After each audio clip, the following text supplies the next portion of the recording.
Hi everybody! It's been a really long time since I've done a voice over video. I hope everybody's doing well. I thought I'd take this opportunity to do a flip through of my finished art journal and maybe talk about a couple of other little things that I've picked up and am enjoying so far. But let's start with this flip through. I am doing a self-imposed 100-day watercolor challenge. I decided to do this just to push myself to practice, but not force myself into something I don't enjoy. So I don't always do it every single day. I'm being pretty relaxed with myself and just going with the flow, but going to work on completing 100 paintings in a somewhat consistent manner. So this is a Hahnemuhle Watercolor Journal that I received as a Christmas present this past Christmas. I kept the cover. My family always judges me when I keep these things, but look, it's coming in handy. So I think it has 30 sheets or 60 pages of 200 GSM cold press watercolor paper. This is an A5 size notebook. And I chose to just paint on one side. I usually try to do both sides of pages, and this time I decided to just do one side. So I just made this quick title page, and you can see it took me a little over a month to complete 30 days. But it feels really good. I finished this whole thing, and some are good, some are cringeworthy, but this is my story, and I'm just seeing what happens.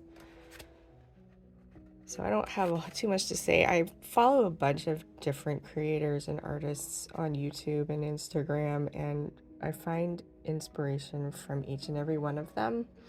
And I noticed myself, I go through certain short-term cycles where I follow a certain one and I'm watching their videos, and I do several of theirs just to pick up on the techniques and the lessons that they're teaching you through their YouTube videos, and I find them really helpful. So this is one from Paper Squirrel, and this is the very first painting I did in here. My daughter gave me a great idea, and she thought, you know what, you should do the same painting you did on the first day on your 100th day, just to see how much things have changed, what you've learned, anything like that. And I thought that was such a good idea. So I'm probably going to do that. I even contemplated doing day 50 and day 100, but we'll see what ends up happening. But yeah, this will probably be day 100 as well. These were done with Aloha Watercolors and the Christy Rice Making Art for Joy's Sake palette. I did not take notes on every single painting, what paints I used, but for this one I did. So this one was fun. This one, I know I found inspiration, but I didn't take notes on where I found the inspiration, but I decided to just do a coral reef. And Colby Bloom did it has a watercolor water painting book and challenge, and she had taught us how to do the reflection of light in the water, so I tried to apply that to this painting. Some shell ginger. This is inspired by a photo I took myself on the island of Oahu. Aloha Watercolor is being used exclusively in this one. These are my favorite paints. These are the ones that I reach for the most. And Keiko is a wonderful human, so I love supporting her too. This is also inspired by a photo I took myself at Kualoa Ranch, also on Oahu. It was just, we did a hike and reached a certain point where you could see the mountains and a little bit of the ocean, and it was a beautiful spot. So more than anything, it's just good memories, and painting it just was really nice. This is probably my least favorite page. I was feeling completely uninspired and also was trying to experiment, trying something new. And so I just decided to give up and practice leaves and plants and other things. But I don't mind how this one turned out. It looks kind of tie-dye. Yeah. So I said not every day will be a masterpiece, and that is okay. Which is true. This is also inspired by a photo I took and really good memories at the tree house in Kona, and just amazing memories at this place. So I wanted to make sure to paint something from that trip. Another one inspired by my photos. This is Makaha in Oahu. Some of the most breathtaking views I've ever seen. I think I used a combination of course, Aloha watercolors and also high chromatics, which I don't think is in business anymore, but they made some really cool duo shading paints that are really stunning. But yeah, I'm really happy with how this painting turned out. I have tried to paint this before. This isn't the first time, but I'm pretty pleased. I'm pretty pleased with the results. And it's a culmination of all of the different things I've learned from the different videos and tutorials that I've watched. Another one that is from a photo I took, but this photo was really old. I think this photo is from like 2008 or 9, but it's in Kauai, outside the beach house on the south side of the island near in Koloa, I believe, near Poipu Beach. And they just have some magnificent sunsets there. So this was just me trying to recreate that moment. Another one inspired by my own photos on Lanikai Beach in Oahu. This is truly one of my favorite beaches from anywhere. I love it. I always feel at peace when we go to this beach. It's just very, very soothing to the soul. And again, here you can see I used Aloha watercolors, and this is the high chromatics one that I was talking about.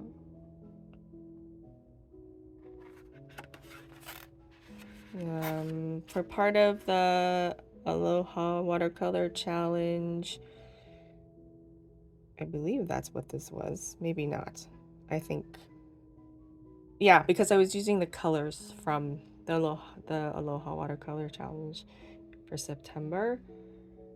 So I just painted these. I think it was from a tutorial that Rita did. Wow, I didn't write it down, so my memory is fading me. Okay, this is where we start getting into Harriet DeWinton. I am a huge fan of her tutorials. This was probably one of the most tedious and challenging paintings I have ever done. I think she did this over a series of like 7 or 8 videos, and I decided to try to do it all in one day. Thank goodness I had the time, but whew, it was a doozy, but I'm pretty pleased with how it turned out, and I enjoyed the process quite a bit, and I learned a ton from this particular photo. Or not photo, from this particular painting that I did. It resulted in the next day. I have done this painting 3 or 4 times now, and it's a photo I took on Oahu at Duke's Lane in Waikiki area, and I directly applied the techniques that I learned from doing this painting into this one. And I am quite pleased that it turned out as well as it did. So one thing I'll say is, as I've been painting more regularly, things like this would take me days to complete. But now that I've been painting pretty consistently for a couple of years now, it's getting a little faster, and I'm finding myself feeling more confident.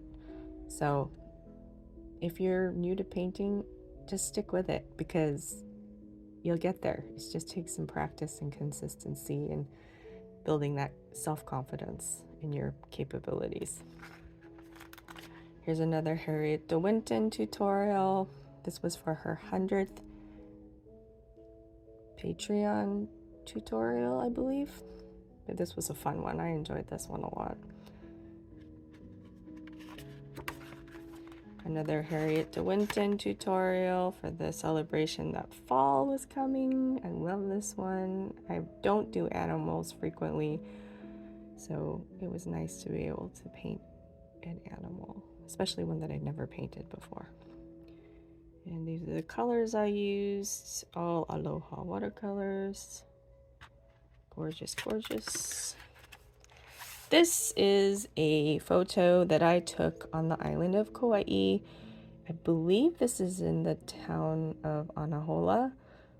We drive by this little schoolhouse multiple times while we're on the island, and there's a little juice shack, I think, over to this side. But I had taken this photo a long time ago and finally decided to try to paint it. Again, applying all of the things that I've learned in all of the various tutorials that I've been watching.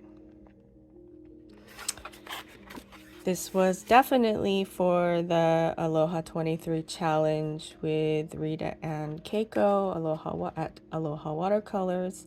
Now it's last month because it's officially October. I wanted to experiment, so I decided to do my Monstera leaves against a darker background. And it's not bad. I don't mind it. Now we're getting into the Colby Bloom. I love Colby Bloom, I always have, and I fade in and out of watching her tutorials, but really love this new section that she's doing on light. I highly recommend her 5-day challenge that she posted a couple of weeks ago if you're interested in learning techniques on how to add light to your paintings. It was phenomenal. I enjoyed it thoroughly, and you'll see more of the paintings from that challenge as we flip the pages. But this was day 1 of painting the wilderness light. It's called Night Falls.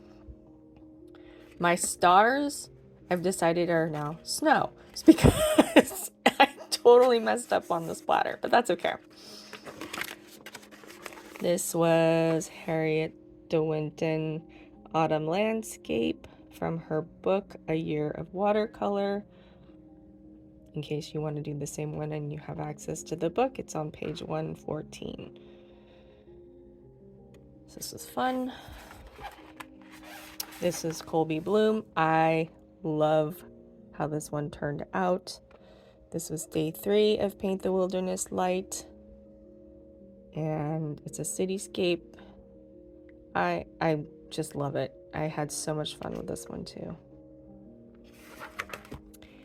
Another Paint the Wilderness Light challenge. She was showing us how to paint Bulu Hour with the fire. My fire is a little faded looking, but that's okay. I decided to draw the Mokulua Islands in the background because why not? This is my absolute favorite tutorial, painting in this book, etc. Colby Bloom, Paint the Wilderness Light, day 5, Golden Wood, Golden Hour. I love this, and I love how it turned out. I love the tutorial, everything about it. This one is probably with the shadows. I mean, yes. So highly, highly recommend. If you're not going to check out all of her videos, check this one out. This one I call my overworked sunset. I was in San Diego last year around this time-ish, and I caught the most stunning sunset I have ever seen in my entire life, and I really want to capture it in a painting. I know it'll never do it full justice, but it's amazing. So this was one attempt. I feel like it got totally overworked, but that's okay. Practice, practice, practice. This is Colby Bloom, Shimmering City Lights, from her book, Mastering Light in Watercolor. I've always wanted to know how you make it look like the city is lit up with lights. It's something I've always wanted to learn, and here we go. I finally got a lesson in it, and it was a lot of fun. And not as hard as I thought it would be to do. I decided to paint some apples. Nothing super exciting. I did use Derwent Intense watercolor pencils to do some of the detailing. And I added a little ladybug for fun. I took about, I want to say, a week break, a 5-day break between this one and this one. I can tell when I'm starting to lose my creativity or my inspiration, not sure what it is, because of varying things going on in life or whatever. So I allow myself breaks. So I took a 5-day break. Then I wanted to get back into it, but wasn't feeling like doing anything super intense. And Harriet DeWinton posted this really cool dandelion clock tutorial. And you just dab some paints, splatter some paints, and then you basically add some dandelions. So this was the perfect way for me to get back into things, and I kind of like it.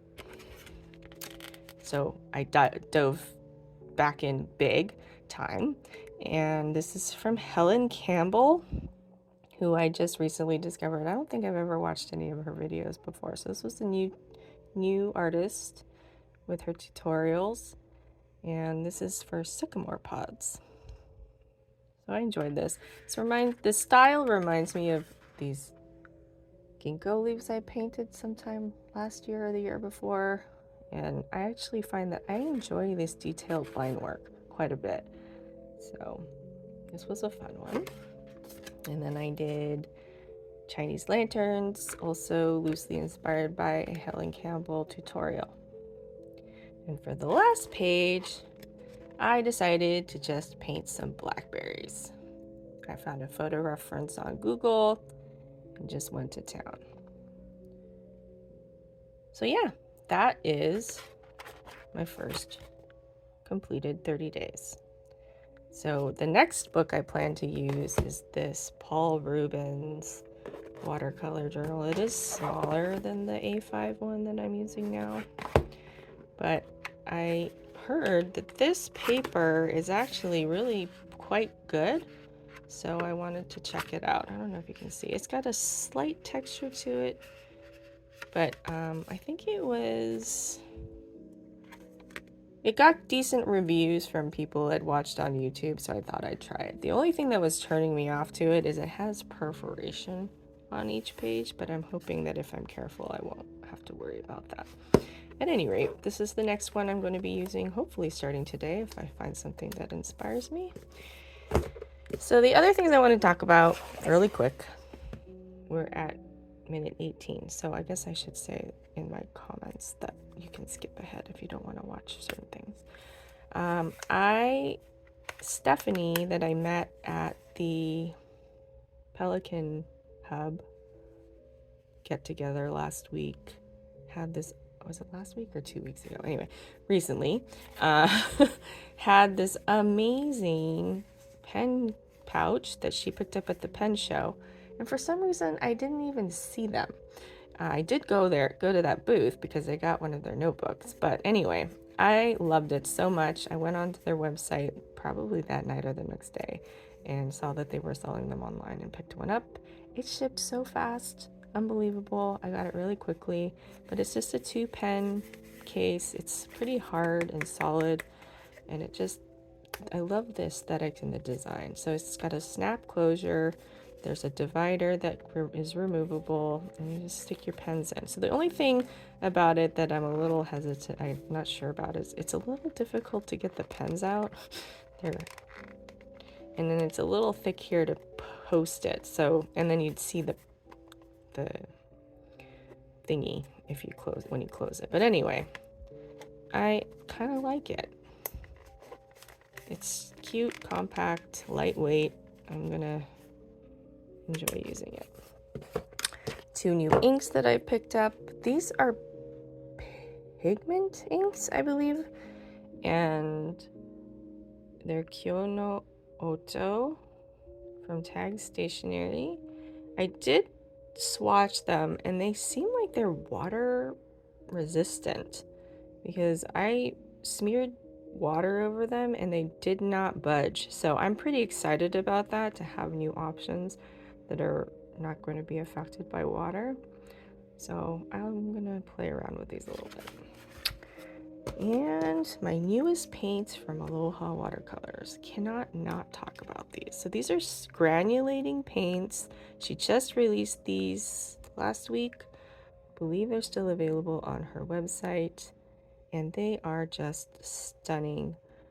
They perform really well. I painted a little blueberries in my personal journal, which I don't like to share too much unless there's no writing, and I know there's no writing on this page yet. So I'm going to share. This is Astrology A6, by the way.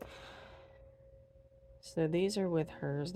You can't really see much, but the lighting isn't the greatest. But anyway, love it. So yeah, thank you for watching. I hope this was somewhat entertaining, and I hope you have a good rest of your day. Thanks for watching. Bye.